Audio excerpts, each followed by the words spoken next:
कौन ब्रह्मा का पिता है, कौन विष्णु की मां, शंकर का दादा कौन है, हमको दे बता। ये जानने के लिए कृपया सुनिए। जगत गुरु तत्वदर्शी संत रामपाल जी महाराज के अमृत वचन सर्व पवित्र धर्मों के पवित्र शास्त्रों के आधार पर। कबीर साहिब की प्रिय संगत, जैसा कि आपने पीछे सुना था कि बंदी छोड़ कबीर साहब अपनी सब इच्छा से सतलोक से आकर एक प्रकाश में रूप में और लहर तारा तालाब के ऊपर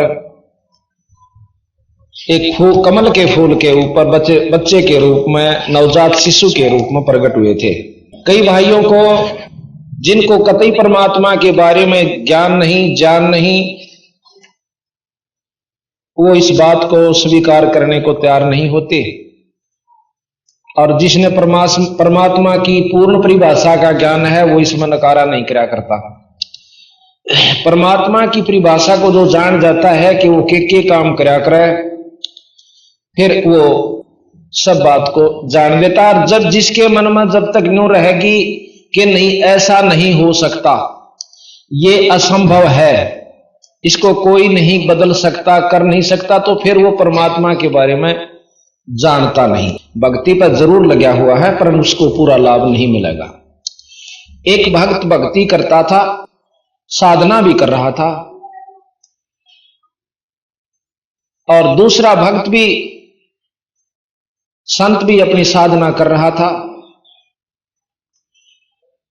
एक दिन की बात है कि नारद जी ने, वैसे किसी भी को बना सकते हैं हम ये कलाकार, परंतु यहां क्योंकि पुरानी कथाएं हैं इनको उसी ढंग से लेना पड़ता है। नारद जी ने विष्णु भगवान से पूछा कि हे ईश्वर श्रेष्ठ, ये दो भक्त जो साधना कर रहे हैं इनमें कौन सा श्रेष्ठ है? तो विष्णु जी कहने लगे कि इस बात का निर्णय आप खुद कर लीजिए। अब कैसे? फिर भी आप बताओ तो सही। जो भक्त बहुत पहले से भक्ति पर लगा हुआ था 30-40 वर्ष से, और एक लगा था 2-3 वर्ष से, तो भगवान विष्णु जी कहते हैं कि जो यो बाद में लगा है ना भक्त, ये सर्वश्रेष्ठ है। ये श्रेष्ठ भक्त है। अब नारद जी को संशय होता है कि हे प्रभुवर, यह तो जची नहीं बात है, ये इतनी बड़ी दाढ़ी बढ़ा रखी और बेचारे ने जो है ना तनमन गाल रखा, 40 साल से साधना कर रहा, और ये कल का बच्चा इससे श्रेष्ठ कैसे हो सकता है? कहने लगे आप परीक्षा ले लीजिए। अब नारद जी जाते हैं उन भक्तों के पास, दोनों के पास हाजिरी लगाते। 1 हफ्ता लगातार जाते रहे। एक दिन वो कुछ देर से आए तो वो जो भगत थे उनमें से प्रथम भगत, जो कि 40 वर्ष से बैठा हुआ संत था, वो कहने लगा कि भाई महाराज जी आप आज लेट क्यों हो गए, देर क्यों कर दी? कहने लगा भाई आज एक ऐसा तमाशा देखा मैंने कि भगवान जो है ना एक हाथी ने और सुई की नोक में का काटा था, और बोला काट दिया, अगले पाछा चला में काट दिया उसने। तो वो जो 40 साल से बैठा था ना बोला रहन दे बीरा, किसी और जिक्र ना करिए, क्यों झूठ पेला गड़ंग, तो सुई के नाके में करने को बोला हाथी काट दिया, तेरे कैसे अंदर डोब रखा सारा काम। अब वो नारद जी वहां से उठ कर चल पड़ा। अब दूसरा भगत जो बाद में लगा हुआ था उसके पास जावे, उसने भी प्रश्न यही किया कि महाराज जी आज तो बहुत देर था है, आ जाया करो, 2 घड़ी ईश्वर चर्चा हो जाती है और हमारा मन प्रसन्न होता है। आज की कारण था मुनिवर कि आप लेट होगे, देर होगी? नो बोला भाई के बताऊं, एक ऐसा गजब तमाशा देखा, भाई बताऊं जब सूत नहीं आंदी, और ना बताऊं डटिया नहीं जाता। अग बता तो सही, अगर देर न्यू होगी कि भगवान एक हाथी ने सुई की नोक में के काटा था।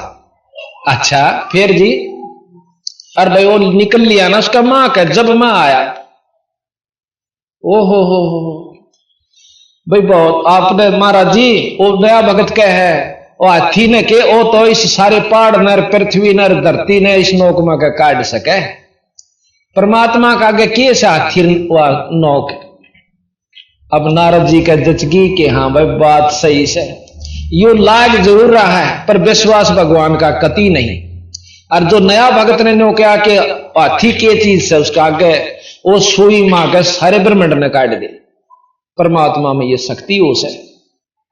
अब नारद जी जाके विष्णु भगवान तक कहने लगा महाराज जी ठीक को थे आप तक वो तो पशु खाम खान लगते टंगे बैठा से ढाडी बढ़ा रहा से, इसका विश्वास है नहीं भगवान के प्रति तो क्या की फल पावेगा। तो इसी प्रकार बंदी छोड़ गरीबदास जी महाराज का आपको विश्वास का अंक सुनाएंगे। फिर आपको जब तक हम अपने इष्ट पे देखो, हमने प्रथम तो इष्ट चुनना, भगवान कौन से की उपासना करें। शास्त्रों में प्रमाणित 3 भगवान ब्रह्मा विष्णु महेश जैसा कि आपको वर्णन दे चुके हैं। और उसके बाद ब्रह्म जिसका वेद वर्णन करते हैं कि एक निराकार शक्ति ज्योतिमय है। तो और चौथा भगवान दोष है परब्रह्म, ब्रह्म से ऊपर परब्रह्म है और परब्रह्म से ऊपर पूर्ण ब्रह्म। जैसे कल हमने बताया था कि महर्षि दयानंद जी भी परमेश्वर शब्द का उच्चारण करते हैं। परमेश्वर का मतलब है जगदीश, जगदीश जगत का परमात्मा, और जगदीश्वर उस जगत के भगवान का भी भगवान, और फिर परमेश्वर यानी उनसे भी श्रेष्ठ ईश्वर वो पूर्ण ब्रह्म है। तो इस प्रकार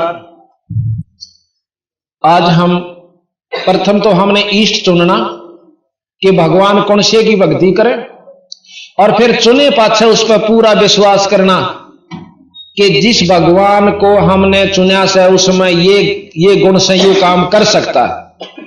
जैसे डिप्टी कमिश्नर से हमने कोई कार्य करवाना है तो उसके बारे में प्रथम जानकारी होनी चाहिए कि वो इतना काम कर सके, और वो हो मुख्यमंत्री के दायरे का हम दरखास्त धरे डीसी साहब के सामने, और वो नाटे जब भी धरेना ना तो माई बाप पर तो सब कुछ कर दिए उठाकर रद्दी की में घेर देगा, भाई मेरे बस का नहीं है। इसी प्रकार हम जो कार्य असली पूर्ण परमात्मा पूर्ण ब्रह्म से होना है उसी से हम अगर मेल करेंगे अर्ज करेंगे तो हमारे वो काम भी होंगे जो कि जैसे हम प्रधानमंत्री से अर्ज करें तो हमारे मुख्यमंत्री वाले काम भी सर सके और नीचे शक्तियां भी हमारे साथ अनुकूल होंगी। अगर हमारा जायज अर्ज होगी तो नाजायज तो भगवान भी नहीं सुना करें। इसी प्रकार पूर्ण ब्रह्म परमात्मा सतपुरुष सतलोक के मालिक से हम मेल करेंगे तो हमें वो गुण सारे मिल जाएंगे जो कि देवी देवता भूत पिशाच पितर वितरा के चक्कर में उलझे फिरें, या ब्रह्मा विष्णु महेश ब्रह्म तक अक्षर पुरुष तक की में उपलब्धि होगी। तो जिस भी इष्ट का जिस भी भगत ने जाप किया वो पूरे विश्वास से किया तो लाभ मिला, अन्यथा नहीं हुआ। अब हम आपको बंदी छोड़ महाराज गरीबदास जी की वाणी से निश्चय का अंग सुनाएंगे। गरीबदास जी महाराज कहते हैं कि जब तक हम विश्वास अपने इष्ट पर नहीं करते इतना भक्ति करो चाहे मत करो। कबीर साहब कहते हैं क्या होया हरि नाम से जय ना ही दिल विश्वास, जब मन में विश्वास नहीं है तो उस नाम लेने तभी कोई फायदा आपको नहीं प्राप्त होगा। और विश्वास के साथ जिन्होंने लिया कहते निश्चय गुजरी पार उतरगी पंडित भय फजीता। एक पंडित जी कथा करा करता, अरे गोकल गांव की गुजरी जो पिछले जन्मों की अच्छी साध्वी रही हुई थी उसने वो कथा सुन वह दूध बेचन अपनी दही बेचन जाया करती थी एक दरिया को पार करके। एक दिन उसने सत्संग सुनने का सुअवसर प्राप्त हुआ अपने काम ने जल्दी सी खत्म करके नमेड़ के, और उन्हें सोची आज 2 घड़ी सत्संग सुन लूं। तो उसमें पंडित जी कथा कर रहे थे, प्रमाण दे रहे थे कि भाई परमात्मा के नाम की नौका पे चढ़ के भवजल तक पार हो जाओ, नाम की नौका पे चढ़ के पार हो जाओ। अब गुजरी ने सोचा ये तो भवजल तक पार करे, यानी सारी संसार तक, और मैं ये नाम ले लूं तो मेरा जो है या दरिया पार करने का काम में सर जाते यू चोखा 2 अन्य बच जा रोज के। तो वह बोली महाराज जी कि यू नाम की नौका दे दो मने। आख ले ले बेबे, नाम की नौका ले लो। उसने नाम दे दिया, अगजिया भवजल तो पार कर देगी, खूब कर देगी, विश्वास करिए। तो जी उसने उसी तरह अपने गुरुजी पर विश्वास करके भोली बाड़ी थी और चाल पड़ी और नदी के ऊपर के न्यों चलेगी जैसे थल पर कर जाते। तो इबुआ के करा रोजाना अपना टोकनी मटका जो सदई का सिर पे और नदी दरिया पार कर जावे, उसके ऊपर का न्यों चली जा जैसे थल पर चला करे। एक दिन उसने सोचा दे गुरुजी ने मेरी कितनी सुख दे दिया, मेरे पैसे भी बचा दिए, और क्यों ना उनको एक दिन भोजन पर आमंत्रित कर दूं, भाई उसको भोजन खिला दूं। मेरा जो है गुरु अपने घर में लाने का भी एक फर्ज बने से। तो वह जाकर पंडित जी हाथ जोड़ कर बोली, हे गुरुवर कहां भाई, इस दासी के घर में दर्शन देने की कृपा करो, हम आपको भोजन देना चाहते हैं। चाल बेबे, सत्संग के बाद चलेंगे। उन्हें अपना कीर्तन कर लिया। जब चाली चल पड़े, वो दरिया पर जाकर खड़े हो गए। तो वह गुजरी ने बोली, आ जाओ गुरुजी। अकीत अब चाल परले पार, अकाछी बावड़ी अरे डूब के मरेगी इसी बूंदी दरिया, नौका ना लेने दे। नो बोले गुरुजी नाम की नौका पा जाओ। नो बोला अच्छी पागल, नाम की नौका बड़ मरांगे दोनों डूब के।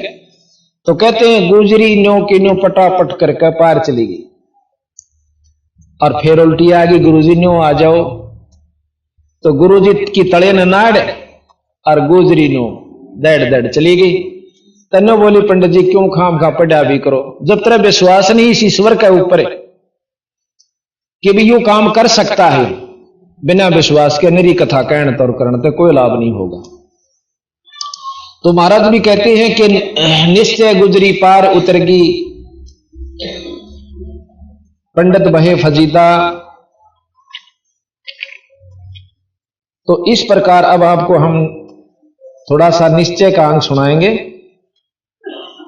382 पृष्ठ पे कहते हैं, जयदेव मुख से ना कही हुई 3 लोक में गाज, और जरना ऊपर होत है सकल संपूर्ण काज। ये बहुत सी कथाएं हैं जो आपको हम सुनाएंगे। अथ निश्चय का अंग, बंदी छोड़ गरीबदास जी की महाराज की वाणी। गरीब अपने दल साधु नहीं, वा को दर्शा साधे, मैं से सिंह से जानिए, गति कछु अगम अगाधे। एक बार एक पाड़ी था, गौओं का पाड़ी, भैंसों का गौओं का पाड़ी जाया करता था, और बाहर वाई सी एक मंदिर बना हुआ था। उस मंदिर में एक पंडित जी कथा किया करता था। वो पाड़ी जब भैंस जोड़ में बैठ जाती या बाहर बैठा देता उन पर छाया में, कुछ समय उस मंदिर में उस पंडित जी की कथा सुन खातिर चला जाया करता था। और वो सुना करता था भगवान से बहुत काम सरें। कोई आकर माई कहती, भाई कहता मेरा यूं काम नहीं होता पंडित जी, तो कहा करता भाई भगवान का नाम ले ले, ठाकुर जी ले जाए।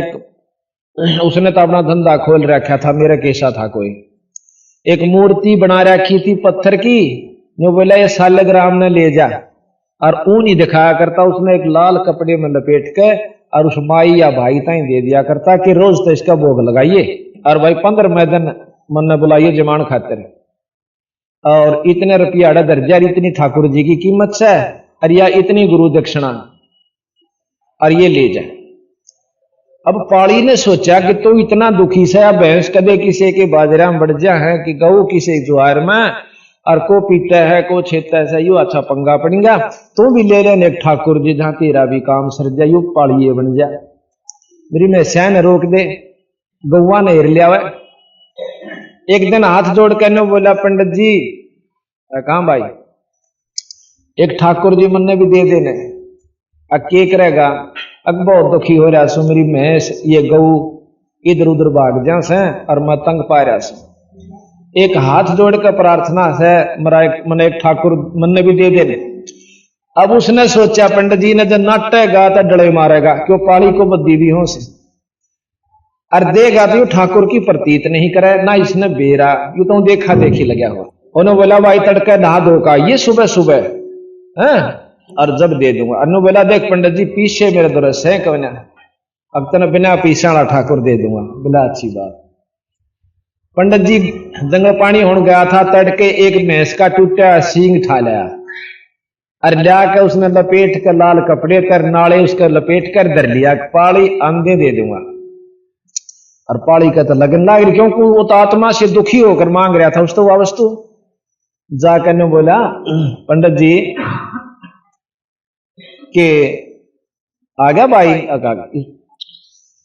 तो पाली पहुंचा, आ गया भाई, आ गया। पंडित जी बहुत दुखी सो, मन ठाकुर जी दे दे। अकेले भाई देख एक काम करिए, इसने रोजाना रोटी मतलब भोग लगा कर जब खाइए। अकमारा जी भोग क्यों कर लाया करें कि ठाकुर जी ने पहला खवा कर फिर खाया करें पाछे तय। बोला अच्छा महाराज। और लेकर ठाकुर जी ने और बोझ कर अपनी चादर में कदे को देखना दे दे कर काख में, और घर पहुंचा। हाँ फिर उन्होंने बोला अकमाराज जी यू तो छोटा सा से काम क्यों कर सारेगा, क्यों बड़ा हो जाएगा फिर थोड़े दिन में। वो तो बंडावा था उसने डिगावा था बारे ने आगे थे, आगे थोड़े दिन में पूरा हो जाएगा, और फिर तेरी गऊ गऊ हेर लिया करेगा। बोला अच्छा जी हाँ। पर इसने ने कहा भोग जरूर लांदा रही है। तो उसने जाकर के शाम ने अपनी भैंसा का जहां गऊ बांधा करता उसमें एक आड़ा सा होया कर पाड़िया का, उसमें अपने बर्तन वर्तन दरिया करता, वहां रख के एक आड़े में उसका लगा के एक पर्दा सा, और ला के अपनी खिचड़ी रोटी जो मिली गला के कटोरे जिस भी साधन में दिया करते उसने, और वहां जा उसका मां धर के बोले ठाकुर जी भोग लगा लो। ठाकुर जी भोग लाइयो। उनने सोचा वो क्या खावता क्यों, तो मैं इसका सींग, और वो काफी देर कहता रहा। उन्हें सोची यो तो बड़े बड़ा का रोटी खावस है और मेरी गरीब की ना खांदा। रोन लाग गया ने बोला महाराज जी ये भगवान मैं तो गरीब छू, ना तो दही ना पकौड़े, मन तो ये दो रोटी मिले से, ये महाराज जी ये रोटी खा दो। उन्हें नहीं खाई। सुबह होगी उसने भी नहीं खाई, पाली ने भी नहीं खाई। अगला दिन भी बीत गया। तीसरे दिन न्यो बोला जी रोटी खा लो महाराज जी, और नहीं तो लिहाज मैं अपनी आत्महत्या कर लूंगा। मेरे घर में और भगवान और भूखा। उन्हें सोची या कि जानते कुएं में कूद डांक मारेगा। भगवान ने उसी समय उस सींग से प्रकट होकर परमात्मा सामने खड़ा हो गया। सींग नहीं दिखा। फिर उसने एक 17-18 साल का जवान छोरा बच्चा और सामने खड़ा हो गया।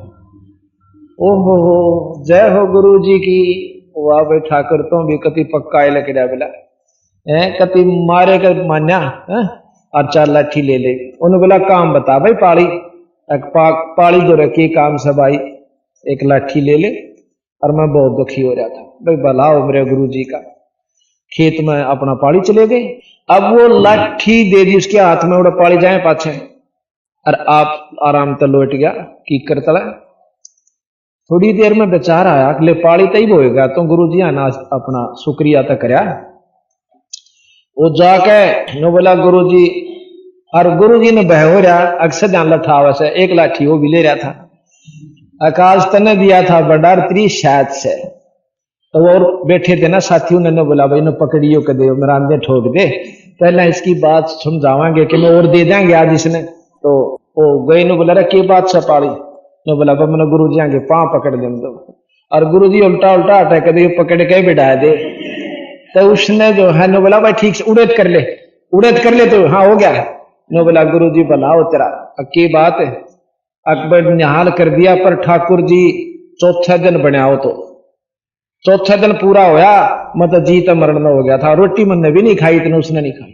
अब पंडित जी के कान खड़े हुए, अके कह भाई अक जी चौथे दिन उसने फिर अपनी आत्म मतलब आत्मा की अपनी जो बीती हुई आत्म बीती ज्यों की त्यों कह सुनाई। जब पंडित जी का विश्वास होया कि भाई कर्माबाई का भी खाया था खिचड़ा और नामदेव का भी दूध पिया, और भगत तो भाई सच्ची लगन कर लग गया है, जरूर बन गई होगी बात। क्यों? ज्ञान तो था पर विश्वास नहीं था उसके। तो मैं बोला भाई कित सा हो भगवान? अकपाली से वो लाठी ले रहा, देखो खड़ा किते अकोड़ा मेरे पशुआ ने हेर रहा से, अकमन ने भी दिखा देगा ले अभी क्यों बात हुई, वो तो देश ने दिखा है चाल, उन्होंने सोचा ये सब न दिखे, पर दिख है उसकी जिसकी सच्ची आत्मा। तो पंडित जी गेल हो लिया। पंडित जी ने सोची कि देश भी देख ले, उन्हें करके चालते सारे अपने साथिया ने जो सेवकारे थे। ने बोला मैं अकेला चालूंगा, एक ले गए। ने बोला ओ खड़ा भगवान देखो खड़ा, वो लाठी लाठी दिखे। पंडित जी ने कहा ओ भगवान नहीं दिखे, और वह लाठी फिर कुआ नो जाती दिखे, कुआ नो चालती दिखे, पशुआ का नहीं जचता उसका गई सह तो परमात्मा। जब लाठी हवा में हलन लाग रही हूं तो नहीं हिल सकती। फिर ने बोला भगत जी एक बार तू अर्ज कर दे, मन ने भी दर्शन दे दे, क्योंकि नामदेव के पिता ने दर्शन नहीं होते, और नामदेव नौका जी यू बैठा भगवान ये दूध पिया इन्हें। ने बोला बेटा एक बार हमने भी दर्श करा दे। तो उन्हें अर्ज करी थी जो भगवान ने विठल जी ने नामदेव के पिताजी थे दर्शन दिए थे, तो उसने न्यू अर्ज करी कि इससे की रजा से मुझे दर्शन होंगे, अन्यथा नहीं हो सकते। तने बोला भाई पाड़ी मन भी दर्श करा दे। ने बोला भगवान मैं झूठा हो जाऊंगा और कोई विश्वास नहीं करेगा, एक बार गुरु जी दर्शन दे दे। तो उसी रूप में लड़के के रूप में लाठी समेत उसने भी दिखने लाया। तो खुद भगवान ने बोले पंडित जी मेरी बात बनाने तक काम ना चले, अपना कि मैं करनी करो जब जाकर गुजारा होगा। तो महाराज कबीर साहब भी कहते हैं कि बात बनाई जग ठग्या और मन पर मोजा नाही, कबीर सवारथ ले गया भाई लख 84 माही। तो यहां आता है कि गरीब अपने दिल साधु नहीं, वाकू दर्शा साहा दे, मैं से सिंह से जानिए गति कछु अगम अगाह दे। कि मैं सिंह से भी प्रकट हो गया भगवान। अब इस एक लाइन को महाराज गरीबदास जी की वाणी को सुलझाने के लिए कितनी बड़ी कथा सुनानी पड़ती है, और इस वाणी को अगर सारी न खोल कर सुनावा तो 3 साल में पूरी हो, या रोजाना 6 घंटे पर इजाजत। कितनी गजब इसमें कथाएं हैं, यानी इन्होंने कैप्सूल बना रखे हैं। अब जैसे जिसने इस कथा का ज्ञान हो गया फिर इस वाणी को पढ़ेगा तो इस लाइन के पढ़ते ही पूरी कथा उसके दिमाग में घूम जाएगी। अर्थात उस पूरी कथा का जो पंडित जी 3 दिन में पूरी करता है, 1 सेकंड में उस पढ़ने वाले को इस वाणी द्वारा लाभ मिल जाता है। मतलब कथा करने वाले केवल यही लाभ देते हैं, कथा का लाभ मिला। एक वाणी एक कथा ने एक बार पढ़ लो, रामायण एक बार देख ली, 2 बार पढ़ ली, 3 बार पढ़ ली, वह सारी याद हो जैसे। फिर इस ग्रंथ साहब ने पढ़ा वह अभी आप रामायण सुनाएंगे आपको, इसमें महाराज गरीबदास जी ने कितने मार्मिक ढंग से लिख रखी, और थोड़े से 2 में पूरी रामायण भर दी। अर्थात जिसने ज्ञान से फिर इसने पढ़े उस रामायण का कुछ ही क्षणों में पूर्ण लाभ आपको प्राप्त हो जाएगा। गृह निश्चय ऊपर नाम देव को पाहन दूध पिलाया, मैं से सिंह में साहेब आए नाम लपोचन पाया। गरीबदास जी महाराज के मैं सिंह आओ दिया ना, जब उसने सिंह पाली ने बोला इसका के नाम से, लपोचन नाथ धर लिया इसका नाम, और लपोचन नाथ नाम धर लिया उसका। तो बंदी छोड़ के हैं कि महेश सिंह में साहेब आए, परमात्मा आए और नाम लपोचन पाया। ये जो हम आपको तरतीबवार समझावांगे कि जिसने 3 लोक की उपासना करी उनको 3 लोक के भगवाना ने आकर लाभ दिया, और जिसने सतलोक वाले की करी उन्हें आकर लाभ दिया। जिस इष्ट की जो उपासना करेगा उसका वही साथी होगा। अब कहते हैं कि निश्चय ऊपर नामदेव को पाहन दूध पिलाया। पाहन कहते हैं पत्थर को दूध पिला दिया। ये भी कथा हम आपको सुनाना अवश्य समझेंगे, क्योंकि ये कथाएं एक बार जान लोगे तो बंदी छोड़ की वाणी को पढ़ने में आपको बहुत आसानी तथा सुविधा बनी रहेगी और आनंद आवेगा। फिर एक बार एक छिपी जाति के भक्त हुए हैं, वैसे संत जात नहीं लेते, परंतु जो फीत लादी एक बार वह उतरदी नहीं, और संता का जात नहीं होया करती ना परमात्मा की। घर में कोई जात मजहब है, 184 जात बताई से जो जीव जंतु बने हुए ये जाति है। मनुष्य एक जाति है, कर्म अनुसार हमने अपनी जातियां आप नाम दे रखा। तो नामदेव जी के पिताजी और माताजी ने एक दिन गांव जाना पड़ गया दूसरे किसी कामवश, और वो भी एक विठल नाम के परमात्मा की मूर्ति बना रखी है। वो विष्णु भगवान को विठल रूप में मानते हैं। उस विठल भगवान की मूर्ति बनाकर मिट्टी की एक आड़े में धर रखी थी। माता पिता रोज उसको भोग लगाकर 5-6 दूध पिया करते थे। ठाकुर जी को, विठल जी को दूध का भोग लगाया जाता था। एक दिन वह दोनों ने किसी कारणवश, क्यों पहला पैदल जाना होया करता, पैदल आना होया करता, 3-4 दिन जान में, 1-2 दिन जान में, 1-2 दिन आन में, 4-5 दिन उनके ऐसे लगने थे। तो अपने बच्चे नामदेव ने छोड़ के बेटा न्यों करिए कि रोजाना ठाकुर जी को भोग लगाया करिए। और देखे रे ख्यास करके उन्हें सोची बच्चा है 10-12 साल का, कदे यो काना पे के ना टाल जा और ख्यास ना करे। तो नो बोला रे नामदेव कहां पिताजी, तेने सुना कि नहीं? के पिताजी कि इस ठाकुर जी ने दूध भोग ला के जब पाछे तू दूध पिए, कदे पाछे पानी प्रयोग करना, कदे भूल जा बेटा मारी सारी खुबात खो दे तू। अक नहीं पिताजी, पहले ठाकुर जी को पिलाऊंगा फिर पाछे पीऊंगा। अब उस बच्चे ने कभी देखा नहीं था कि भोग क्यों लागे से। उनके पिताजी जाया करते थे या माताजी स्नान करके स्वच्छ कपड़े पहन के दूध का कटोरा भर के मीठा करके और ठाकुर जी के पर्दे के पीछे बैठ जाया करते थे। लड़का अपने खेल में लग जाता, इतना जरूर देखता था। उसने ये विश्वास था कि माता पिता ठाकुर जी को दूध पिला का हमस है।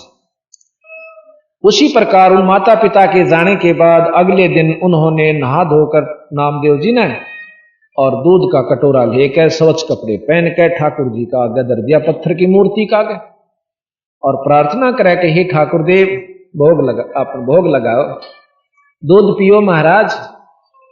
अब वो पत्थर कहां दूध पीवे। अब नामदेव जी घबरा गया कि मैं तेरे में कमी से, और किस वक्त के मंत्र उचारना था, के कहना था वो पूछा नहीं मैंने गुरु महाराज माता पिता से, और बयान दे पीटेंगे तने तो कसूता काम कर दिया। नो कहकर रोन लाग गया, बहुत बुरी तरह रोया, पर दूध नहीं पिया, दूध धरा रहा। अगला दिन हुआ, वो दूध उठा के उसने पशुओं को डाल दिया। अगले दिन आप भी नहीं कुछ खाया पिया। अगले दिन फिर इसी तरह, तीसरे दिन फिर जब कति नामदेव नो हो लिया कि आज यू रो रो कर मर जाएगा, दिन रात नींद नहीं आओ छोरे ने। जब परमात्मा ने देखा कि इस बावड़े नो ना बेरा हुआ तो मुंह का एक बांगड़ी लाया करते और आप गटगट पी कर उड़र उल्टा जाया करता था, और रो साका मचा रहा। तो भगवान प्रगट हुआ न्यू का न्यू, और पी के दूध के कटोरे न नु बोला ले भाई नामदेव। नु बोला महाराज मेरे क्या गलती होगी थी, अब फिर बताऊंगा। न्यू कह फिर बिठल बन गए उसी तरह मूर्ति में। मात पिता 4 दिन में आए, 5 दिन में आए, इसी प्रकार वो रोज दूध पिलाने लग गया। इब अंधे माता पिता ने प्रथम प्रश्न ये किया रे नामदेव, हाँ माता पिता, हाँ पिताजी, कि भी ठाकुर जी को दूध पिलाया? हाँ पिताजी, लेकिन पिताजी ठाकुर जी मैं आपसे पूछना भूल गया कि किस मंत्र से क्या जाप करना चाहिए था। और किस प्रकार दूध पीवे थे। 2 दिन नहीं पिया माँ पिताजी, मैं तो रो रो के बहुत दुख पाया। और फिर तीसरे दिन इन्होंने पता नहीं क्या दया करी, दूध पी लिया। दूध पी लिया? हाँ दूध पी लिया। अरे सच बता, दूध पी लिया? हाँ दूध पी लिया। अरे मूर्ख तूरे ना, तन्ने पिया? किसने पिया? अक नहीं महाराज, ठाकुर जी ने पिया। वो फिर डर गया कि तेने सोचा तो पी गया और पिटे। अक नहीं महाराज जी, मन तो मुंह कभी नहीं लाया जब तक इन्हें नहीं पी लिया। पिताजी, अब उस पिताजी का जाडा चढ़ गया। अगर तू साची बता दे छोरे। अग पिताजी मैं आपकी कसम खा के कहूं सो, ठाकुर जी ने दूध पिया। अकीब भी पी लेगा? अक महाराज रोज पीवे है, आज क्यों ना पीवेगा? तो फिर महाराज ने उस नामदेव जी ने, क्योंकि जल्दी आ गए थे उनके पिताजी, जब तक भोग नहीं लगाया था, स्नान किया और दूध का कटोरा जाकर धर दिया। और उसका पिता देखे और उसकी मां देखे, दूध नहीं पिया। फिर कांप गया वो छोरा। अक देख महाराज जी, आज में मैं तो वो डर था, रोए हो गया भाई, आप दूध नहीं पियोगे मेरे तो खोसड़े पड़ेंगे। ये नहीं कहेंगे झूठ बोला था तू, दूध पिया तूने? तो छोरे के अभी मतलब उसकी सत भावना को देख कर भगवान फिर प्रगट हुए और ला कर मुंह कर दोनों हाथ सामने माता पिता देखे और ला कर दूध गट गट पूरे दूध कटोरे में पी गए भगवान। अब दोनों माता पिता का भाई छोरे को छाती का ला, एक बेटा तेरे भाग अच्छे अके पिताजी। अगर हम तो वो मुंह कलाया करते एक आंगली इनके और बाकी मैं पिया करता। छोरा के कहो है भाई तुम पिया करता, मेरे दौरती ने पी लिया। उसके पिताजी ने गांव में बता दी। इब गांव वाले मेरे किसी मूर्ख वो जाने नहीं भगवान की महिमा को, न बोले रहे देख ये नीच के बूंदी झूठ बोला नो का मेरे छोरे ने विठलता ही दूध पिया दिया। अरे तू मत ना चालती करे। न बोला जी सच्ची कहूं सो गांव वाले, सच कहूं सो। क्यों? जो उपलब्धि हो वह डटिया नहीं जाता बताए बिना। अब गांव की पंचायत होगी, ने बोला रहा देख ये दुनिया ने बदनाम करने लाग रहा होगा, विठल इसके घर में नीच के घर में दूध पी गया। तो उन्होंने पंचायत कर ली, सैकड़ों आदमी इकट्ठे हुए। ने बोला भाई किस कारण से हुई पंचायत, हम आपको बताते हैं। अक्की बात कि इसने झूठ बोली है नामदेव के पिता ने, के झूठ बोली कि विठल जिया को मेरे लड़के ने दूध पिला दिया। और भाई यो विठल जी ला रखे मूर्ति और यो दूध का कटोरा, और ये दोनों माता पिता बुला रखे ना, लड़का पुत्र पिता बुलवा रखे और ईब प्या के दिखा दे, हम जान जाएंगे भाई दूध प्या दिया, नहीं तो तेरे को वह सजा दी जाएगी घसीट घसीट के गांव के चौगरदर काला मुंह करा जाएगा थारा दोनों बाप बेटिया का। अब नामदेव जी बैठा बैठा बैठा भीतर भीतर रोन लाग रहा कि बंदी छे परमात्मा या कोड को बदमोल ले ली। पिताजिया ने चलो जो कहा सो कहा। हाँ भाई खड़ा हो। नामदेव के पिताजी तो बोले क्या कह था तू? अक्जी मैं यूं कहूं था कि मेरे लड़के ने हमारे सामने विठल भगवान की मूर्ति को दूध पिला दिया पत्थर को, और उसमें परमात्मा प्रगट हुए, न्यू हाथ लकड़े बाहर मूर्ति के मुंह का ला के पी गए। और सारे दांदरे पाड़े ही देखो रे यू के कवे। तो विठल अपने उसका नाम देव खड़ा हो से न्यू बोला गाम राम मेरे पिता का मजाक मत करो, ये जो कुछ हुआ मेरे सिवा अकप्या ही देखा जब जाना तना अटाक उस पर्दे ने और दरका आगे दूध न्यू बोला है परमात्मा मैं बहुत नीच व्यक्ति हूं कि मैंने सबका आगे हिसाब की जो भ्रम फोड़ दिया सतगुरु परमात्मा। ईब आपकी लाज इस तुच्छ जीव की आपके हाथ, मेरी लाज आपके हाथ में सतगुरु परमात्मा। इतना कहा था कि सारी पंचायत के सामने काट के नो हाथ ठाक कटोरा गट गट पी गया। अब सारे पंचायत सतब रह जाती है, वहां को 200-300 आदमी सामने बैठे और खड़े हुए और देख रहे थे, और सबने नामदेव को छाती से लगा लिया। सब लड़के का ठाए ठाए फिरे, कहां तो काला मुंह करना था, और सारे गांव में छोरे को गोदी ठाठा फिरे हमारा विठल जय हो नामदेव की, जय हो नामदेव की। तो ऐसा महाराज कहते हैं गरीब निश्चय ऊपर नामदेव को पाहन दूध पिलाया, मैं से सींग में साहेब आए, नाम लपोचन पाया। ये गरीबदास जी की इतनी मार्मिक वाणी है, इसको समझने की जरूरत है बस। फिर क्या कहा, एक समय नामदेव जी, क्योंकि ये पिछले संस्कारी जीव थे नामदेव, पिछले हंस थे, युगा युगा भक्ति करते आ रहे थे। अब ये छोटे छोटे बच्चे हमारे उपदेशियों के, ये उड्डड़ बच्चे, ये पिछले संस्कारी हंस हैं। न इन बालका का रड़के काम केरा किद गजा में बैठ कर बारी लो, छुट्टी होगी थी इनकी, टांग तड़वाओ क्या दारू पीन सीखो क्या बीड़ी के गुट मार छुट्टे मारो कि बैठ कर अनजान व्यक्तियों के पास क्या ताश खेलन सीखो क्या फिर रही थी आजकल टेलीविजन न कर रखा काम दिन रात हुआ देखो। तो ये पिछले जन्मों के संस्कारी हंस है, इसी वजह से पिछले काम सरया करे। तो एक बार नामदेव जी एक मंदिर के पास से गुजर रहे थे,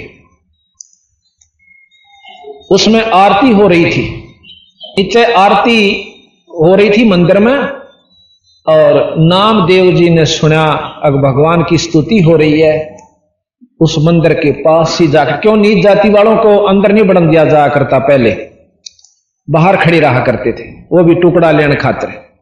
नामदेव जी बाहर खड़े थे, आरती होनी शुरू हुई, आत्म विभोर हो गए, और फिर घंटी वो बाजन लगी ना, धुन हुई, तालियां बजन लगी, तो नामदेव जी पर डटा नहीं गा, अपनी जूती काट के और उनकी घंटी बना के न्यू लाग गया बजान मस्त होके, और इतना टूल गया कि जहां आरती स्तुति हो रही थी उन पंडित जियां के बीच में जा बढ़ा, और उन्हें देखा कि नीच जाति का हाथ में जूते पकड़ के उसकी बां और मंदिर के पाछे भगा दिया।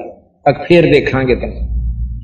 कहते हैं भगवान ने उस मंदिर का मुंह नामदेव की तरफ कर दिया, और पंडित जी पाछे घंटी बजाओ उसका पछले काना। फिर उन्हें देखा यू क्या हो गया, फिर जाकर उस बच्चे के पांव पकड़ दिए, और वहां से नामदेव जी उठकर डांक मारी, मैं कहां आ गया था, छलांग लगाई, कूद गया, जाता रहा। तो यहां महाराज कहते हैं, गरीब निश्चय ही से देवल फेरा, देवल कहे मंदिर को, गरीब निश्चय ही से देवल फेरा, पूजो क्यों न पहारा, नाम देव दरवाजे बैठा, पंडित को पछवारा। नामदेव तो सामने बैठे और वो पंडित जी पछले काने खड़े, पिछवाड़ा पाछे ने। अच्छा फिर क्या हुआ, एक बार नामदेव की महिमा राजा ने सुन ली। अब एक ऐसा हिंदू है कि नो कहे वो बहुत चमत्कार दिखावा है, उसको बुला लिया कि भाई नामदेव तेरे भगवान में घनी शक्ति है, अगजी मेरा के भगवान तो आपका भी है, नाम मंत्र है, आप अल्लाह को हम राम कहें कोई फर्क नहीं, अब तेरे इस राम में घनी शक्ति है, अगजी शक्ति राम में होया करे। अच्छा तो बहुत आगे से आगे बोल रहा है, या गऊ काट दी, इसको जिंदा कर दी। तो कहते हैं बंदी छोड़ गरीबदास जी महाराज के, हम उस नामदेव जी की गऊ को जिंदा करने के लिए शब्द रूप में गए, यानी कबीर साहब। गरीबदास कबीर साहब एक शक्ति, जैसे राम और कृष्ण विष्णु अवतार, इसी प्रकार कबीर साहब और गरीबदास जी सतपुरुष पूर्ण ब्रह्म के अवतार हैं। तो उसी समय वह मर्त्यक गऊ जिंदा कर दी, और राजा ने नामदेव जी को के चरण छुए और अक्षमा याचना की। तो यहां कहते हैं, गरीब निश्चय ही से गऊ जवाई, निश्चय बछरा चूहोंगे। गबन काट दी थी, दो टूक हो गए थे चार वहां के। गरीब दिशा दशंतर, देश दिशंतर भक्ति गई है, फिर क्यों न लावो भूंगे। गरीब निश्चय ही से गऊ जवाई, निश्चय बछरा चूहोंगे, देश दिशंतर भक्ति गई है, फिर क्यों न लावो भूंगे। अब हम आपको बंदी छोड़ कबीर साहब की महिमा सुनाएंगे कि पूर्ण परमात्मा के जो गुण होया करें वो कबीर साहब में विद्यमान थे। एक समय की बात है, कबीर साहब के दो शिष्य हुए, एक परिवार, क्योंकि 64 लाख शिष्य थे वैसे तो कबीर साहब की चमत्कार देख कर उस समय 64 लाख चेले हो गए थे, हिंदू और मुसलमान दोनों धर्मों के। तो एक मनियार था सम्मन नाम का, वो, और उसकी एक पत्नी थी जिसका नाम था नेकी, और एक उनका लड़का था सेऊ। एक दिन कबीर साहब ने एक कमाल नाम का जो शिष्य था उसके भ्रम को दूर करने के लिए, क्योंकि वो अपने मन में न सोचा करता कि तेरे जितना कबीर साहब का सेवक है नहीं, मैं बहुत सेवा करता हूं, इस भ्रम को दूर करने के लिए और साथ में न दिखाण की खातिर के भक्ता के घर दूर होया करें, भक्ति के घर बहुत दूर से बिरा। तो उसने एक शेख फरीद नाम के संत, आपने सुना होगा, बहुत बड़े तपस्वी हुए मुसलमान उसके अंदर धर्म में। अब थोड़ी सी इन बातों को पूर्ण विवरण लेकर चलांगे तो यह स्टोरी पूरी जुड़ेगी कहानी, अन्यथा कच्चेपन में रह जाओगे, क्योंकि हमने तो सारा जानकारी हो चुकी है और हम जल्दी भी कर देते हैं कई बार के इस उद्देश्य से कि इन संगत ने कई बार सुन रखी है, लेकिन आज नई संगत आने की वजह से हम उसी ढंग से चल रहे हैं जैसे ABCD पढ़ा कर बालक ने पहली से लेकर आखिर तक। शेख फरीद नाम के एक मुसलमान संत हुए, उनके बचपन में लगन थी, क्योंकि पिछले संस्कार बस ही इसका लगन लगे। आप जो आज सत्संग में आए हो वैसे नहीं आगे कदे कोई नो सोच रहे हो कि हम आगे नहीं, आपके अच्छे संस्कार लाए हैं यहाँ पर, वैसे नहीं आ सकते, यहां कभी भी नहीं आ सकते। हमने गारंटी देकर कह सकता हूं जिसके माड़े भाग से इसमें बढ़ नहीं सकता, और बल्कि बाहर से न्यू कह कर चला जाएगा कि ये पाखंड जगह जगह होने लायक गए सत्संग वाले अपनी होशियारी के कारण। तो छोटा सा बच्चा था शेख फरीद, वो बहुत शरारती था, बच्चा क्यों लाने ले आता। उसकी मां ने सोची किसी ऐसा काम क्यों ना ला दूं इसका कर्म भी बने और आदत भी माड़ी छूटे। नो बोला बेटा, उसकी मां कहे से कि बेटा तू नमाज कर लिया कर। के करूं मां, क्यों नमाज क्यों कर लूं, के देगा मन, के मिलेगा नमाज से। वो खजूर बहुत खाया करता, अल्लाह तुझे खजूर देगा बेटा, खजूर देगा। साची मां दे कहते झूठ बोलती हो तो, ना बेटा अल्लाह खजूर देगा। मां ने सोची थी यो नमाज करने की विधि बता दी कि मैं बोलना आवा था, उन्होंने बता दी बेटा इतनी देर नो माथा टेक कर लोटा रही है, और फिर आंख ऊपर न करना। और उसने नो विचार किया कि यूं आंख नीचे ने अपनी मुंदेगा इतने तो उसके आसन का तड़ा और एक लिफाफे से में या कोई बर्तन में खजूर दराइए। उस लड़के ने विश्वास दिलाने के लिए मां ने कोशिश करी, लड़के ने जो है ना आसन बिछा दिया एक बिछौना सा, और वो नाड़े टेक कर बैठ गया। ये बालक दंडौत करते ना मेरा के कहना पर कर जरूर रहे हैं, इनके लगन जरूर लगाई परमात्मा ने, ये भी इनको फल मिल रहा है। तो वो माथा टेक कर बैठे। उसकी मां ने जाके उसके पल्ले तले आसन के तले एक पत्ते से में पत्तल से में और वो खजूर दरियाई। वो उठ कर बाजा आया, जब काफी देर हो रही ना उसने कर करा कर नो बोला मां तो झूठी है, मां तो झूठी है। के बात बेटा, अल्लाह तूने कहती अल्लाह खजूर दे, झूठी मां ये पाछा नहीं करूं कति भी। बोले बेटा ना अल्लाह झूठ, मैं झूठ थोड़ी बोलूं। आपने उसने बिछोने उठा के देख